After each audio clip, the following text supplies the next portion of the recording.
I thought I had found the perfect woman in Amanda.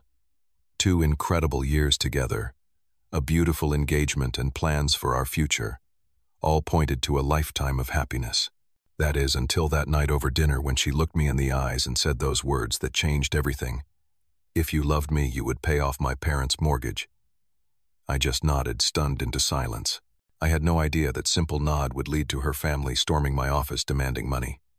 Before I tell you how this ended with her entire family showing up at my workplace, let me know where you are watching from in the comments, and hit that subscribe button if you have ever had someone try to take advantage of your success. I never expected to be in this position at 34 years old. As a software developer who grew up with modest means in a small town outside of Boston, I worked incredibly hard to build the career I have today. I put myself through college with scholarships and part-time jobs and slowly climbed the ladder at a tech company that valued my contributions. By the time I met Amanda, I had finally reached a place of financial stability that I was proud of. The night we met at my college friend Jordan's birthday party, I was immediately drawn to her. Amanda had this infectious laugh and an intelligence that showed in her quick wit and thoughtful questions. She worked as a marketing coordinator for a local firm, and her stories about difficult clients had everyone at the party in stitches. When we exchanged numbers at the end of the night, I felt genuine excitement about the possibility of seeing her again. Our first few dates were everything I could have hoped for. We connected on so many levels, from our shared love of obscure indie films to our mutual desire to travel through Southeast Asia someday. 6 months into dating, we took our first vacation together to a beachside town on the California coast. Watching the sunset with Amanda nestled against my chest, I remember thinking, this could be my forever. The first time I met her family, they welcomed me with open arms. Thomas, her father, was a high school history teacher with a penchant for dad jokes that even made Amanda groan. Her mother, Judy, was warm and maternal, always making sure everyone was fed and comfortable. Her younger brother, Kyle, was finishing up his business degree and seemed genuinely interested in my work in technology. They felt like the kind of family I had always wanted to be part of. After 2 years together, I knew Amanda was the woman I wanted to spend my life with. I planned an elaborate proposal at the restaurant where we had our first date. When I got down on one knee and pulled out the ring I had spent 3 months saving for, her eyes welled up with tears, and her yes was immediate and enthusiastic. That night, as we called our families and closest friends to share the news, I felt complete. Wedding planning began immediately. Amanda had always dreamed of a spring ceremony, and we set the date for 14 months after our engagement. We visited venues together, created guest lists, and talked excitedly about our future. I had recently purchased a 2-bedroom apartment in a nice neighborhood, and we agreed that Amanda would move in after the wedding. What I failed to notice during these happy months were the subtle changes in Amanda. Looking back, the red flags were there, but I was too blinded by love to see them clearly. She began making more frequent comments about my salary and job prospects.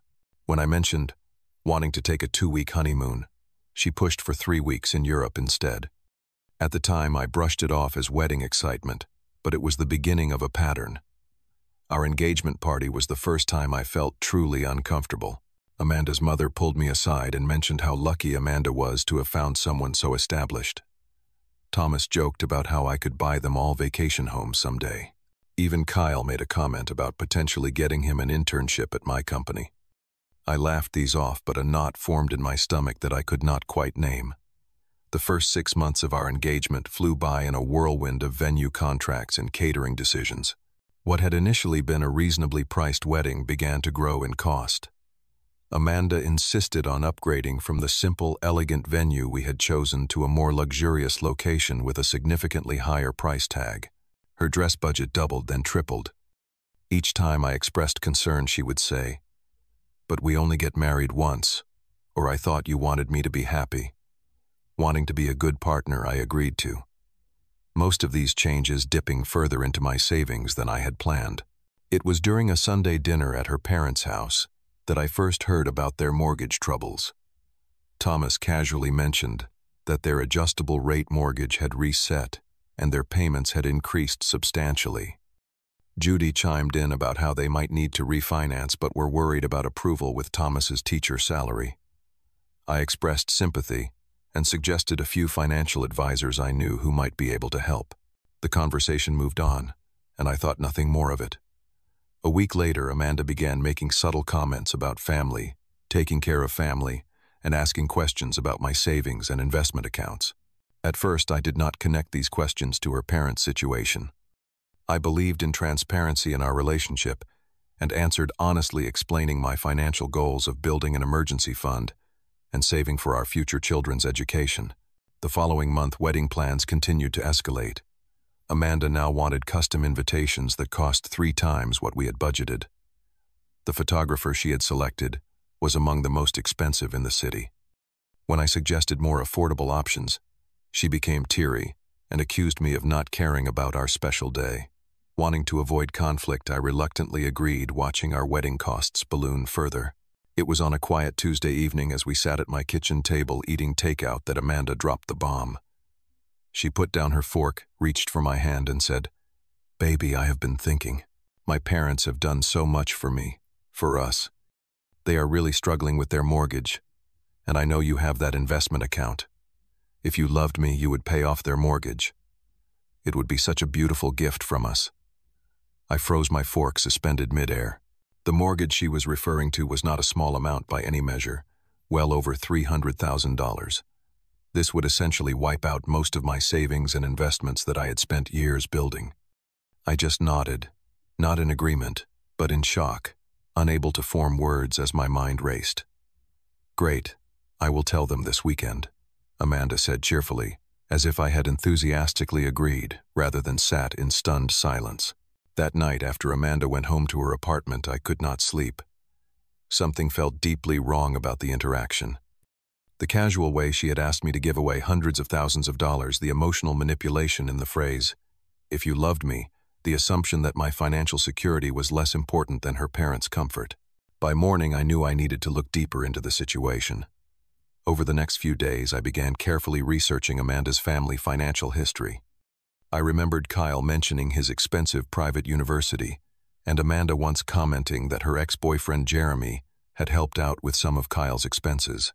Through careful conversations with mutual friends and some social media investigating, I discovered that Jeremy, Amanda's college boyfriend, had paid for 2 years of Kyle's tuition before their relationship ended abruptly. I reached out to my friend Jordan, who had introduced us. Over beers, he reluctantly shared that he had heard rumors about Amanda's family having a pattern of financial dependence on her romantic partners. Apparently, Amanda's previous boyfriend before Jeremy had also been pressured to loan money to her parents for home renovations, money that was never repaid. As I connected these dots, Amanda's pressure intensified. She began sending me links to houses her parents might be able to afford if they could pay off their current mortgage. She talked about how her father could retire early once they were free of debt. Each comment felt like another weight on my shoulders. The final confirmation came when I overheard Amanda on the phone while she thought I was in the shower. "Mom, do not worry. He will pay. He loves me, and I know exactly how to handle him. By next month you will be mortgage-free, I promise." The calculated coldness in her voice was like a bucket of ice water. The woman I thought I loved was actively planning to manipulate me out of my financial security. That night, I made the difficult decision to cancel our wedding. I started with quiet phone calls to the venue, and vendors explaining the situation and accepting the loss of deposits. I reached out to my closest friends and family members, asking them to keep the information private until I could have a final conversation with Amanda. When she came over that Friday night expecting our usual date night, I calmly explained that I could not move forward with the wedding. I told her that I had overheard her conversation and that I knew about the pattern with her previous boyfriends. Amanda's face transformed from shock to rage in seconds. She screamed accusations, calling me selfish and heartless. When emotional manipulation failed to work, she switched to threats, saying her family would make me pay one way or another. I remained calm, asked her to leave, and changed my locks the next morning. The aftermath was immediate and intense. Within hours, my phone was flooded with text messages and voicemails from Amanda, her parents, and even Kyle. Thomas left a particularly disturbing message saying I had destroyed his daughter's life and that I owed them for the time invested. Judy's messages alternated between tearful pleas and subtle threats about everyone knowing what kind of man I really was. I documented everything but did not respond, following the advice of a lawyer friend who suggested maintaining a complete communication blackout. For 3 days, there was unexpected silence. I began to think perhaps they had accepted the reality of the situation and moved on. I returned to work at my tech company's downtown office, trying to regain some normalcy. I had shared minimal details with my team leader, simply saying I had experienced a personal setback and appreciated their understanding during this time. It was just after lunch on the 4th day when our receptionist called my desk, her voice uncharacteristically tense. "Donnie, there is a family here to see you. They will not take no for an answer, and they are getting quite loud in the lobby." My stomach dropped as I walked toward the front of the building. There, in our glass-walled lobby, stood Amanda, her parents, and Kyle, creating a scene that was drawing attention from everyone in the vicinity. Amanda was crying dramatically while Thomas's face was red with anger. Judy was attempting to appear sad and dignified, though the effect was ruined by her loud comments about how that man through there broke my baby's heart. Kyle stood with his arms crossed, attempting to look intimidating. "What are you doing at my workplace?" I asked calmly, as I approached them, painfully aware of my colleagues watching from various vantage points. Thomas stepped forward immediately. "You have obligations to fulfill, young man. We had an agreement about the mortgage, and you cannot just back out because you got cold feet about the wedding." "There was never any agreement," I replied, keeping my voice steady. "I never agreed to pay your mortgage, and I am certainly not obligated to do so now that the engagement is over." Judy pushed past her husband, tears streaming down her face. "Do you know what this is doing to our family? We told the bank that help was coming. We could lose our home because of you." Her voice rose with each word, clearly intended for the audience of my coworkers.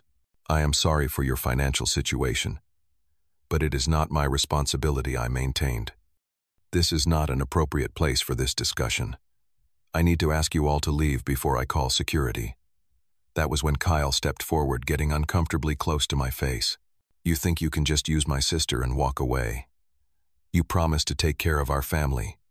My office manager, Rachel, who had been watching the scene unfold, appeared at my side. "Is everything okay, Donnie? Should I call security?" The support of a colleague gave me additional strength. "Yes, please do," I confirmed, grateful for her intervention. As security approached, Thomas became more agitated. "We will take this to court. You cannot break a promise like this." "There was never a promise," I repeated firmly, "and I have documentation of all the threatening messages your family has sent me since the cancellation." Security arrived quickly, professional but firm, as they explained that the family needed to leave immediately, or the police would be called.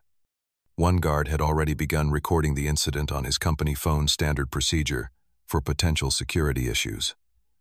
As they were being escorted out, Amanda made one last desperate attempt. Breaking away from the security guard, she rushed back to me. "Donnie, please. I love you. We can work this out. Forget about the mortgage. I just want us to be together." The sudden shift from anger to pleading love was jarring and only confirmed that I had made the right decision. "Please do not contact me again," I said firmly. "Any future communication should go through my attorney." With those words, I turned and walked back to my office, shaking with adrenaline but certain in my decision. That evening, I received an email from Thomas, threatening legal action for breach of promise regarding the mortgage. My lawyer friend reviewed it and assured me there was no legal basis for their claim, since I had never signed any agreement or even verbally committed to paying their mortgage. As an added precaution, I filed for a temporary restraining order based on the harassment at my workplace and the numerous threatening messages, which was granted 2 days later. The weeks following the office confrontation were some of the hardest of my life. Even though I knew I had made the right decision, I struggled with feelings of betrayal and questioned my own judgment. How had I not seen the signs earlier? How had I allowed myself to get so close to making such a catastrophic mistake? The embarrassment of having such a personal drama play out in front of my colleagues added another layer of discomfort. Through it all, my true friend stood firmly by my side. Jordan, who had introduced us, was particularly supportive, regularly checking in, and even staying at my place for a few nights when I felt particularly vulnerable. My parents, though living several states away, called daily with words of encouragement and reminders that I had done nothing wrong. After a month of struggling on my own, I decided to seek professional help. The therapist I found specialized in relationship trauma and helped me process not only the end of my engagement, but the manipulation I had experienced. Through our sessions, I began to understand how Amanda and her family had identified me as a target due to my financial stability and eager to please nature. You are not responsible for someone else's financial decisions. My therapist reminded me in one particularly powerful session. Love does not mean sacrificing your security for someone else's comfort, especially when they show no concern for your well-being in return. 6 months after the broken engagement, I could finally look at the situation with clarity. What I had thought was love had actually been a carefully constructed facade. Amanda had shown me the person she thought I wanted, while her family had performed the roles of ideal future in-laws, all while planning how to access my finances. The red flags that I had ignored early on now seemed so obvious in retrospect. A year after the incident, an unexpected bright spot appeared in my life. While volunteering at a local tech education program for underprivileged youth, I met Stephanie, a curriculum developer with a passion for education accessibility. Unlike my whirlwind romance with Amanda, my relationship with Stephanie developed slowly and naturally. We became friends first, spending months getting to know each other before our relationship turned romantic. What struck me most about Stephanie was her genuine independence. She had her own career goals, her own financial plans, and never once made me feel that my value was tied to what I could provide materially. When we eventually discussed finances, it was as equals planning a potential shared future, not as one person looking to solve the other's problems. I believe couples should support each other, Stephanie told me during one of these conversations, but not at the expense of either person's security or dreams. That is not love, that is exploitation. Those words crystallized the most important lesson I had learned from my experience with Amanda. Real love builds you up rather than drains you dry. It enhances your life instead of diminishing it. It respects boundaries rather than pushing past them. The healing journey has not always been linear. There were days when the embarrassment of how thoroughly I had been deceived would wash over me anew. But with each passing month, I became stronger in my ability to recognize manipulation and set proper boundaries. I learned to trust my instincts when something felt wrong, rather than explaining away my discomfort. Perhaps the most valuable lesson was learning the difference between generosity and exploitation. Being generous with those you love is beautiful, but true generosity is freely given, not manipulated or extracted. The moment someone suggests that your love is conditional on financial support, they have revealed that their interest is not in you as a person, but in what you can provide. Today, I am grateful for the bullet I dodged. Had I gone through with the wedding and paid that mortgage, it likely would have been just the beginning of a lifetime of financial demands and emotional manipulation. Instead, I found the courage to stand firm in my boundaries even when faced with public confrontation and threats. I have come to believe that we often find exactly what we need after going through what we thought we wanted. The painful experience with Amanda taught me invaluable lessons about self-worth and authentic connection that have made my current relationship healthier and more genuine than anything I had experienced before. Looking back at that moment in my kitchen when Amanda said, "If you loved me, you would pay off my parents' mortgage," I no longer feel the shame and confusion that once overwhelmed me. Instead, I recognize it as the moment that, despite its difficulty, ultimately set me free to find someone who loves me for who I am not, for what I can provide. Have you ever had someone try to take advantage of your generosity or success? How did you handle it? Share your experience in the comments below. If this story helped you recognize red flags in your own relationships, please like and subscribe to hear more stories about overcoming manipulation and finding true connection. Remember to share this with anyone who might be struggling to set boundaries with those who claim to love them. Thank you for listening to my story, and I hope it helps you protect your heart and your future from those who do not have your best interests at heart.